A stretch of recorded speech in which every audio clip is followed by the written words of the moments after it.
अपने सब लोगन के प्रणाम करै छी और आइ अपने एकटा बिसहारा के गीत गाबि के सुनबै छी। आशा है जे अपने सब लोगन के नीक लागत लाइक केनाइ, सब्सक्राइब केनाइ और शेयर केनाइ नहीं बिसरब। धन्यवाद। सुनू गीत।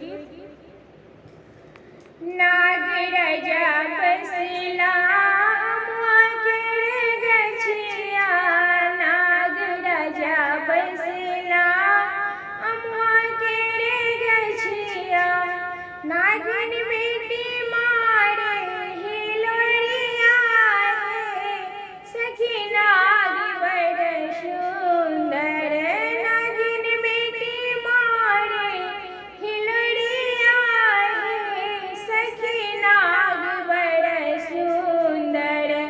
नागराजा बसला अमुआ केरे गछिया, नागराजा बसला अमुआ केरे गछिया, नागिन बेटी मारे हिलोरिया रे, सखी नाग बड़ सुंदर, नागिन बेटी मारे हिलोरिया रे, सखी नाग बड़ सुंदर।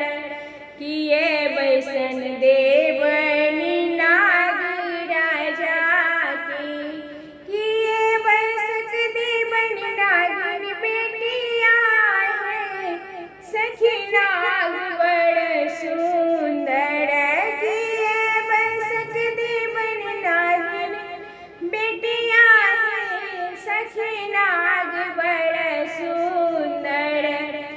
आसन बैसक देवनी नागराजा के, आसन बैसक देवनी नागराजा के, सिंहासन बैसक देवनी नागिन बेटिया है, सखी नाग बड़ सुंदर, सिंहासन बैसक देवनी नागिन बेटिया है, सखी नाग बड़ सुंदर।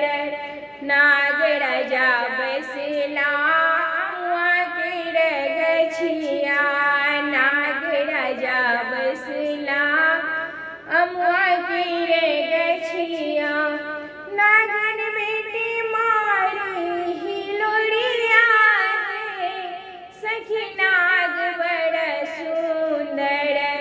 किए भोजन देवनी नागराजा के, किए भोजन देवनी नागराजा के, किए भोजन देवनी नागिन बेटिया है, सखी नाग बड़ सुंदर, किए भोजन देवनी नागिन बेटिया है, सखी नाग बड़ सुंदर।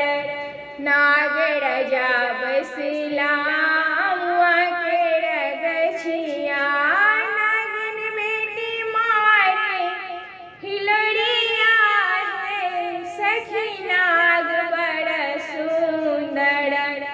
लावा भोजन देवनी नागराजा के, लावा भोजन देवनी नागराजा के, दूध भोजन देवनी नागिन बेटिया है, सखी नाग बड़ सुंदर।